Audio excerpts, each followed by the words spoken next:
और सुनो, यही मेरा इंतजार करो।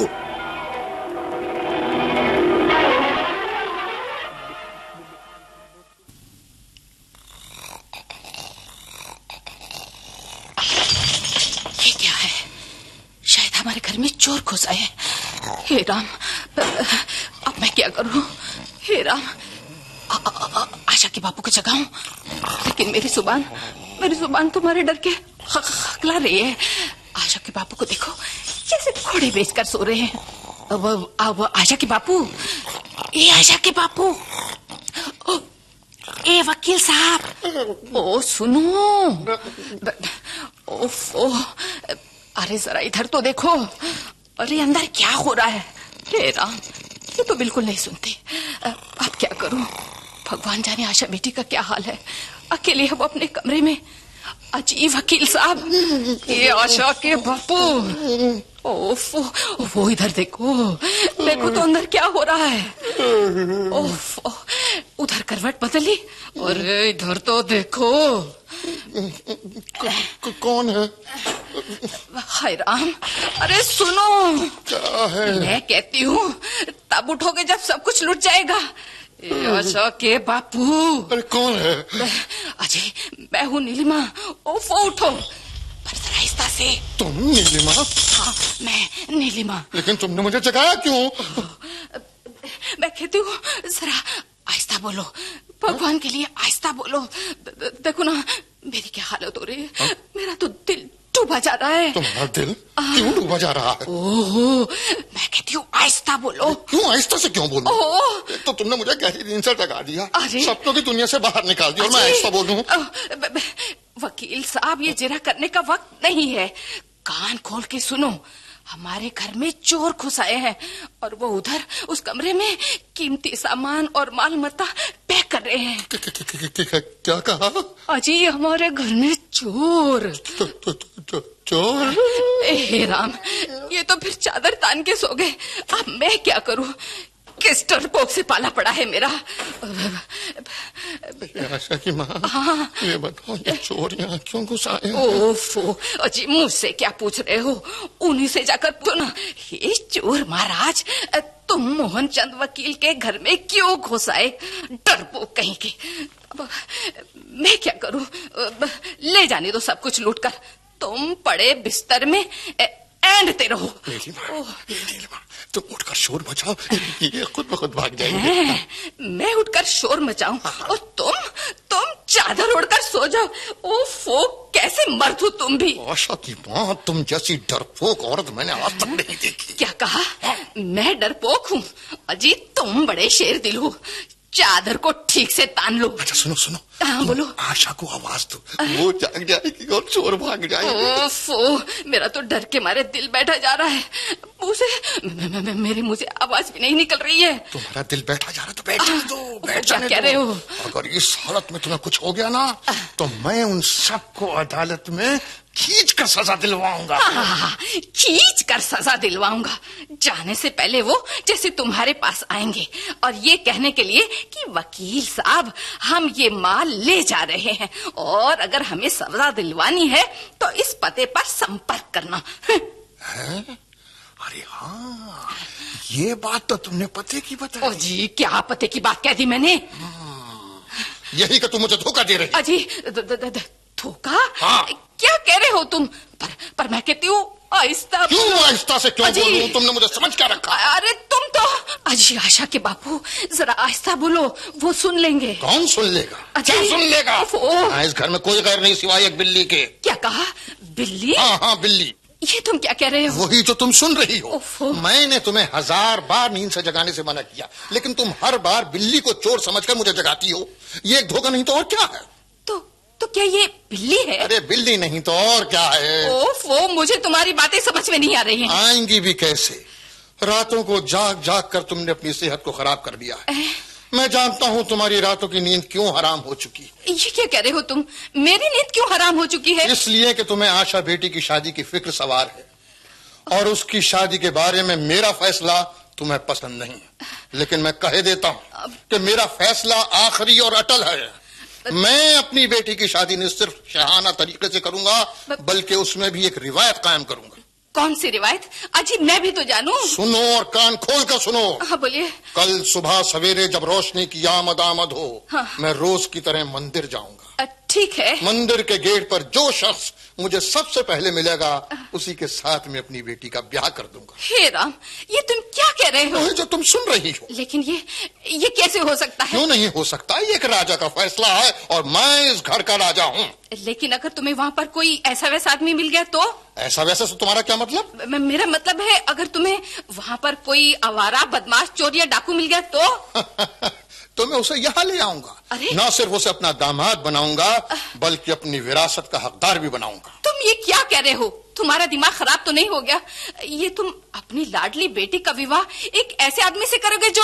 लेकिन हमारा दामाद बन जाने के बाद वो कहाँ रहेगा जो वो होगा? ओफो। हमारे यहाँ आकर तो वो बिल्कुल बदल जाएगा।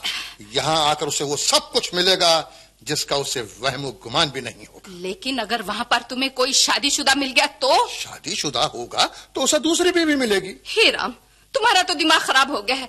तुम तो इस वक्त अपने होश में नहीं हो, इसलिए ऐसी वैसी उठपटांग बातें बक रही हो। तुम कुछ भी कहो, लेकिन मैं अपने फैसले पर अटल हूँ। तुम्हारा फैसला गया भाड़ में। मैं अपनी बेटी को बर्बाद नहीं होने दूंगी। अजी मेरी बेटी कोई अंधी, लूली, लंगड़ी, बदसूरत तो नहीं है। मैंने ऐसा कब कहा? फिर हमारी बेटी तो लाखों में एक है और हम उसे शादी में लाखों की जायदाद दे रहे हैं। हाँ। हो सकता है जो शख्स सबसे पहले मुझे वहाँ पर मंदिर के पास मिलेगा, वो हमारी पसंद का ही हो। ये तो रिस्क का मामला है जी। मैं पूछती हूँ, ये आप रिस्क क्यों ले रहे हैं? ऐसा रिस्क हमारे खानदान की रिवायत रही है। हमारे ग्रेट ग्रैंडफादर के ग्रेट ग्रैंडफादर भी इस तरह का रिस्क ले चुके हैं। वो रियासत चिंचपोकली के राजा थे। उनके खूबसूरत राजकुमारी थी, फिर जिसकी शादी की फिक्र उनकी रानी को भी इसी तरह थी जिस तरह तुमको अपनी आशा की है। एक दिन हमारे ग्रेट ग्रैंडफादर के ग्रेट ग्रैंडफादर ने तय किया कि कल सुबह सवेरे जो पहला आदमी रियासत में दाखिल होगा, उसी से वो अपनी लाडली बेटी की शादी कर देंगे। हाय, फिर क्या उन्होंने ऐसा ही किया। अब मैं उन राजा के ग्रेट ग्रैंडसन का ग्रेट ग्रैंडसन अपनी बेटी की शादी उसी तरीके से करके अपने खानदान की पुरानी रवायत को फिर कायम करूंगा। भगवान ना करे अगर वहाँ पर तुम्हें कोई भिखारी मिल गया तो? हमारे यहाँ आकर फिर वो भीख कहाँ मांगेगा? वो तो दौलतमंद आदमी बन जाएगा। सुनो, बोलिए। सबसे पहले मंदिर के पास मिलने वाला शख्स कोई भी हो, कैसा भी हो, मैं अपनी आशा का ब्याह उसी से करूंगा।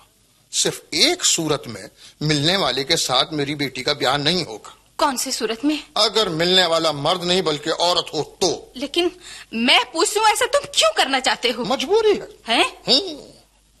आज तक मैंने जहां भी आशा की बात चलाई, देखा कि लड़के वाले हमारे से ज्यादा हमारी जमीन, जायदाद और धन दौलत को चाहते हैं। बस मैंने तय कर लिया कि आशा की शादी मैं इसी तरह करूंगा। इस तरह खानदानी रिवायत भी रहेगी और मेरी वाह भी होगी। हाय हाय, आशा की जिंदगी दांव पर लगाकर तुम वाह लूटना चाहते हो, पर मैं ऐसा नहीं होने दूंगी। लेकिन ऐसा होकर रहे। लेकिन सुनो, अब रात बीत रही है, तुम भी सो जाओ, मैं भी। ठीक है।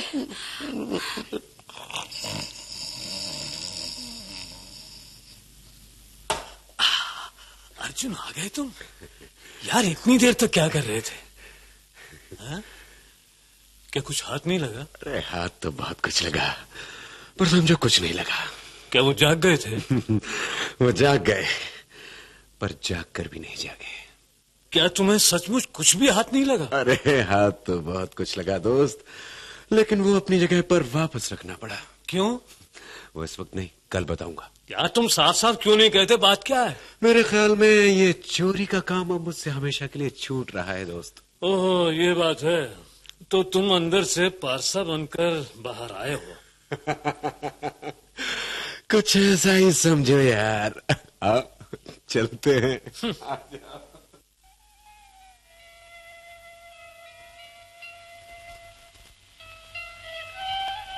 हे मेरे भगवान, जिंदगी में पहली बार आपके द्वार पर आधी रात से खड़ा अपने होने वाले ससुर का इंतजार कर रहा हूं। अगर आपने सबसे पहले मुझे उससे मिलवा दिया तो वादा करता हूं आइंदा कभी चोरी नहीं करूंगा, कभी नहीं करूंगा। भगवान, आप तो जानते ही हैं, वकील मोहनचंद बड़ा धनी आदमी है, और उसकी बेटी आए आए कितनी खूबसूरत। अगर वो मेरी बन गई तो मैं असली घी का पूरा कनस्तर आपको भेंट कर दूंगा। भगवान आपको भेंट कर दूंगा। लगता है कोई आ रहा है। मेरे ख्याल में मोहनचंद ही होगा। अरे वही तो है, वही तो। मुझे तो कुछ करना चाहिए ना। हाँ, मुझे कीर्तन करना चाहिए।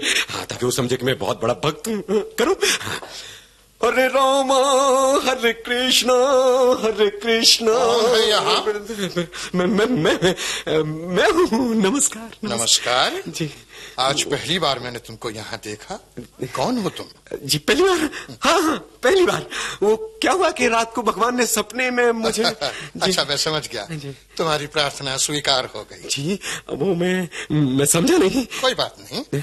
वैसे बेटे, क्या नाम है तुम्हारा? मेरा नाम अर्जुन नाम है मेरा। अच्छा जी। मेरा नाम मोहनचंद है जी। मैं यहाँ का एक नामवर वकील हूँ। हाँ, मैं जानता हूँ। जानते हो? जी जी, मैं नहीं जानता। मैं कैसे जान सकता हूँ? तो सुनो बेटा, बात सुनो जी।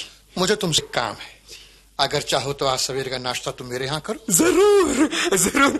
ये कैसे हो सकता है? मैं तो आपकी इच्छा का पालन जरूर ही करूंगा। अरे तो जीते रहो बेटा, जीते रहो।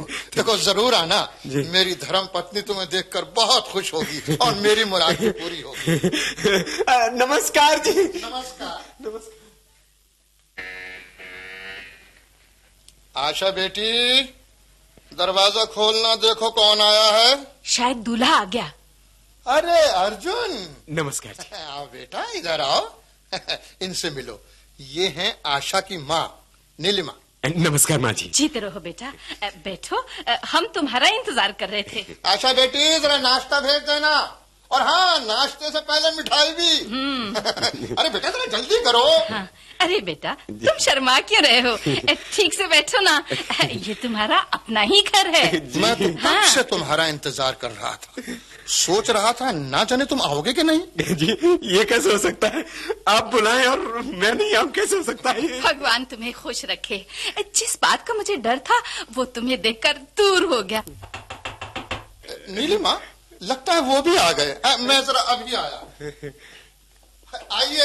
आइए इंस्पेक्टर साहब जी। आपका इंतजार हो रहा था। बिटिया ने जब टेलीफोन पर बताया कि ये आ गए हैं तो मैं फौरन चला आया। यही है वो चोर जिसने हमें रात भर परेशान किया। इंस्पेक्टर साहब, इस चोर को उस वक्त भगाने और इस वक्त पकड़वाने के लिए जो नाटक हमने खेला वो बड़ा ही कामयाब रहा। मैं आपके इस नाटक की दाद देता हूँ। चलो भाई दूल्हा, हम तुम्हें ससुराल ले जाने आए हैं। चलो ससुराल।